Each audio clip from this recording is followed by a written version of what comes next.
So this is another set of clips from my traveling across the United States on my 950 adventure back in 2014. All of these clips were in Nevada.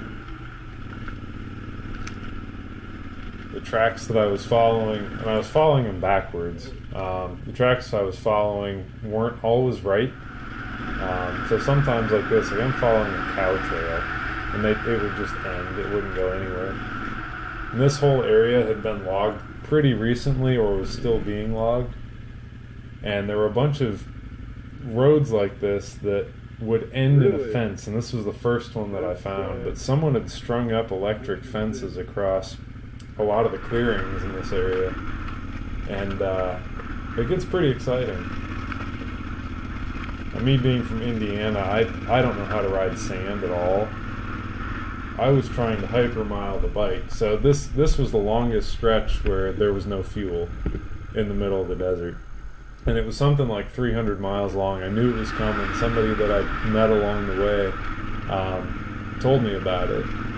So I was kind of prepared. And they actually texted me when they saw my GPS tracker go into this area saying, hey, I hope you've got fuel. So I had a couple spare Gatorade bottles. I bought some Gatorade bottles and drank the Gatorade and filled them up with gasoline. So I had an extra couple of gallons of gas with me.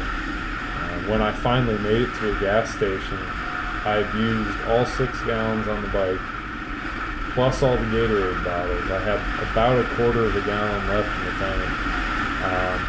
And I had gotten something like 46, 47 miles a gallon, and this is a 950. I usually get maybe 35 riding this kind of stuff. I was lucky enough to see horses when I was out there, and the horses were really interesting. They always had other animals with them. It was usually either a donkey, because I think donkeys can hear really well, or pronghorns, which is, I guess, the West's version of a deer. And they're really skittish animals, so as soon as they hear or see something, they take off, and I think it helps warn the horses if anything's about to go down.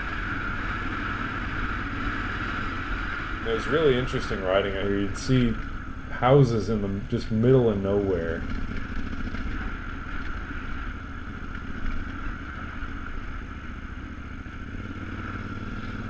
This one actually had a car in the driveway. A lot of times I would stop and kind of check them out. Most of them were abandoned.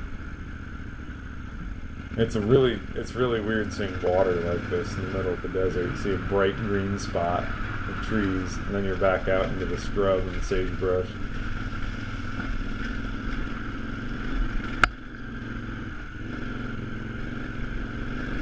There's also a lot of mines out here, so what you're seeing in front of me there is a mine.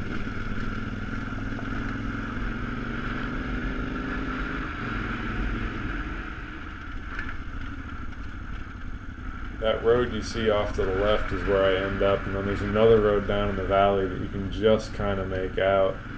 This trail drops into the valley, and then you pop out the other side, so you can see kind of the green in the middle. You cross another really wet area.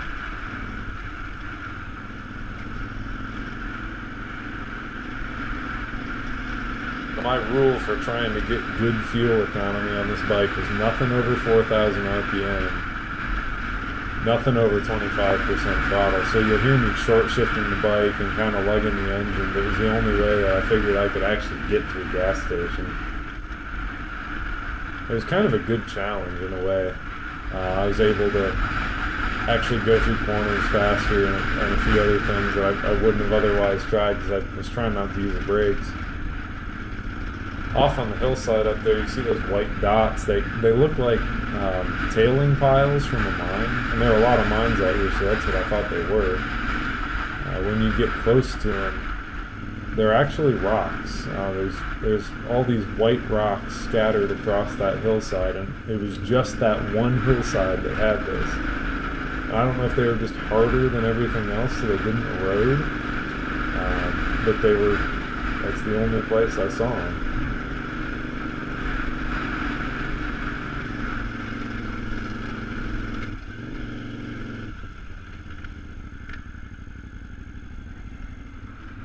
Here's another spot where there was, green grass in the middle of the desert. Those tall sagebrushes try to grab you and tip the bike over.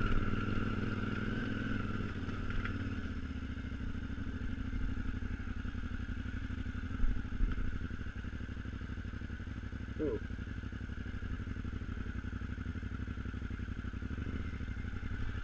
The water here was a little bit deeper than I was expecting it to be, and it actually started to cut out on the front cylinder. I think I got a little bit of water in the engine on that one.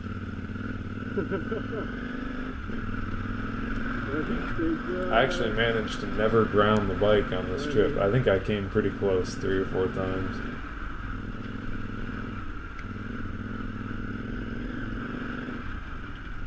It's just amazing how open it is out there. There's just nothing.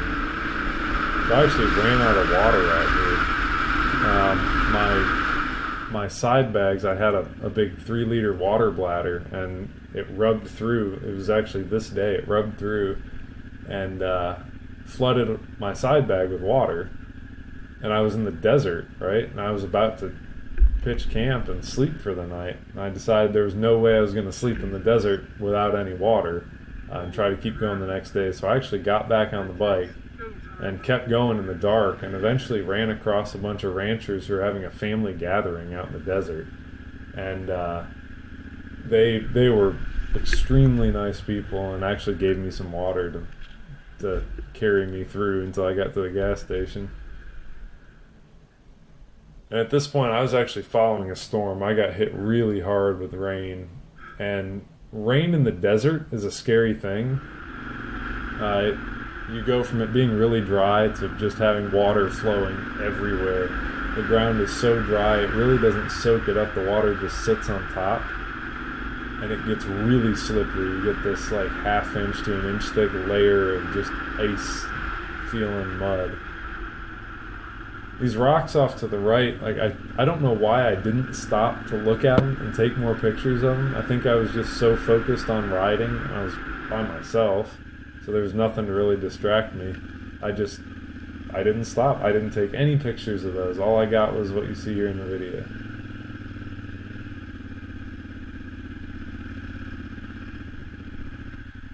And again, more of that mud. I'm trying to stay on the high side, just to give myself options, but just couldn't do it. I'm riding on Heidenau K60s, and they were about probably 30 to 40% tread left. And they were just having none of this in the mud.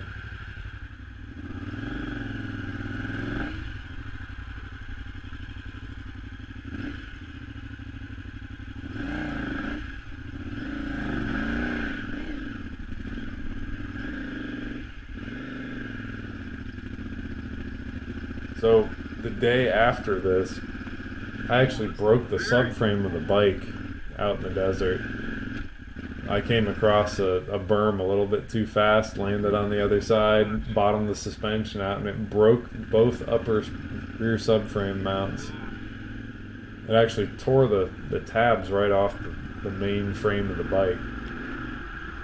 So if you're familiar with the area, this is near Ely, Nevada. That's where I ended up waiting for a subframe to show up in the mail so I could put it on the bike and keep going.